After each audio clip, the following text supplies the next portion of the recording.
জঙ্গিদের আঁতুড়ঘর পাক জেলে বন্দী 217 জন ভারতীয় মৎস্যজীবী।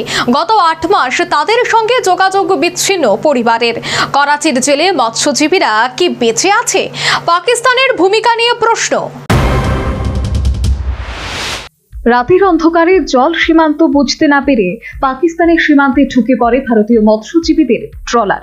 ধরে ফেলে পাকিস্তানের জলরক্ষী বাহিনী। ঘটনার পর 2 বছর কেটে গেছে। মাঝ সমুদ্রে যেভাবে কোনো সীমান্ত চিহ্ন না থাকার কারণে প্রায়শই সমস্যার মুখে পড়তে হয় মৎস্যজীবীদের। কখনো পাকিস্তান তো কখনো বাংলাদেশের হাতে গ্রেপ্তার হন ভারতীয় মৎস্যজীবীরা। সতর্কতা ছাড়া এর কোনো নির্দিষ্ট সমাধান এখনো পর্যন্ত সম্ভব হয়নি। এভাবে ভুল করে পাকিস্তানের জলসীমায় ঢুকে পড়ার অভিযোগে বর্তমানে পাক জেলে বন্দী রয়েছে 217 জন ভারতীয় মৎস্যজীবী, যার মধ্যে পশ্চিম বাংলার 2 মৎস্যজীবী আটকে পাকিস্তানের জেলে। ঘরের ছেলেদের ঘরে ফেরানোর আর্জি জানাচ্ছে অসহায় পরিবার, কিন্তু আশ্বাস ছাড়া কিছুই মিলছে না। আপনার কি চাই? আমরা চাই বাড়ি আসুক, বাড়ির ছেলে বাড়ি আসুক। সবার থাকে যে ঘরের ছেলে ঘরে আসুক। কোথায় কোথায় জানিয়েছে? পুলিশের কলকাতায় এখানে জানিয়েছিলাম, মাটিয়া থানায় জানিয়েছিলাম, বসিরহাট থানায় জানিয়েছিলাম। ওনারা বলেছে এটা আমাদের হাতে নেই, আমরা পারবো।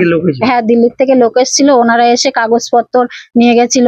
আর ওনারাও বলেছিল যে আমাদের সাথে যোগাযোগ রাখবেন। ওনারাও যোগাযোগ করতেন আমাদের সাথে। আপনারা কি চাইছেন? আমরা চাই বাড়ি।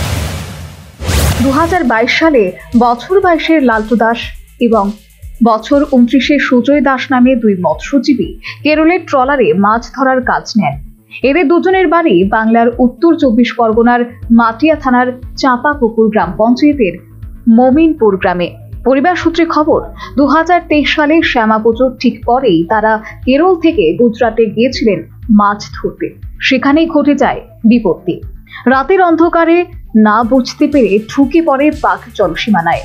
তারপর থেকে লালটু আর সুজয়ের ঠিকানা করাচির জেলে। চিঠিতে ভিডিও কলে পরিবারের সঙ্গে একাধিকবার কথা হয়েছে, কিন্তু গত 8 মাস ধরে সমস্ত রকম ভাবে লালটু আর সুজয়ের সঙ্গে যোগাযোগ বিচ্ছিন্ন। ওরা ছিল কেরালার থেকে গেছিল গুজরাটে গিয়ে ওখানে যখন মধ্যরাত্রি, তখন ওরা ঘুমিয়ে পড়েছিল, সবাই মাঝিরাও ঘুমিয়ে পড়েছিল। এবার ঘুমিয়ে পড়লে ওই নৌকাটা ঢেউতে পাকিস্তানের সীমান্তায় ঢুকে গেছে। এবার ওখানকার জলপুলিশরা ধরে নিয়ে এবার ওরা ওখানে ওদের ট্রলার ছিল, মাছ ছিল, ওদের সমস্ত জিনিসপত্র সব ওখানকার পুলিশ আটকে রেখে দিয়েছে। ওদেরও আটকে রেখেছে। এবার ওরাও চেষ্টা করছে ওখান দিয়ে বেরোনোর, আমাদের এদিকে চেষ্টা করতে বলেছে। এবং ওরা বাড়ি এবার ফোন করতো, কথাও হতো। গত 8 মাস আগে শেষবার পাকিস্তান জেল থেকে ভিডিও কলে পরিবারের সঙ্গে কথা বলেন লালটু ও সুজয়।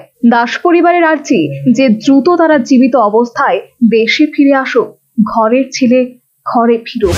ছেলে ঘরে আসুক, মেয়েটা চাই। আর বিশেষ করে ওনারা কাজে গিয়েছিল, জানার সঙ্গে তার নাম জানি না, ফোন নম্বরও আমাদের কাছে দিয়ে যায়নি। এই আর হচ্ছে দিওয়ালি অসহায় আমরা আছি, চিন্তিত। এবং তারা যে কিভাবে আছে, কিভাবে খাচ্ছে, কিভাবে নিচ্ছে।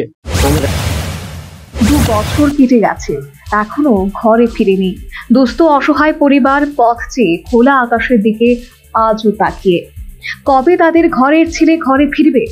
উল্লেখ্য, চলতি বছর ফেব্রুয়ারি মাসে দীর্ঘ বছর জেলে বন্দী থাকার পর 22 ভারতীয় মৎস্যজীবীকে মুক্তি দিয়েছে পাকিস্তান। কিন্তু গত 8 মাসে পরিস্থিতি পাল্টেছে। পাক সরকার 217 জন ভারতীয় মৎস্যজীবীকে পরিবারের সঙ্গে যোগাযোগ করতে দিচ্ছে না। 217 জন ভারতীয় মৎস্যজীবী কি এখনো বেঁচে আছে? সেই নিয়ে অনেকেই সন্দেহ প্রকাশ করেছেন। কারণ বিশ্বের মানুষ জানে পাকিস্তানের আরেক নাম জঙ্গিস্তান। মৌলবাদ আর জঙ্গিদের আঁতুড়ঘর শেহবাজের Pakistan. Bureau report, news vanguard.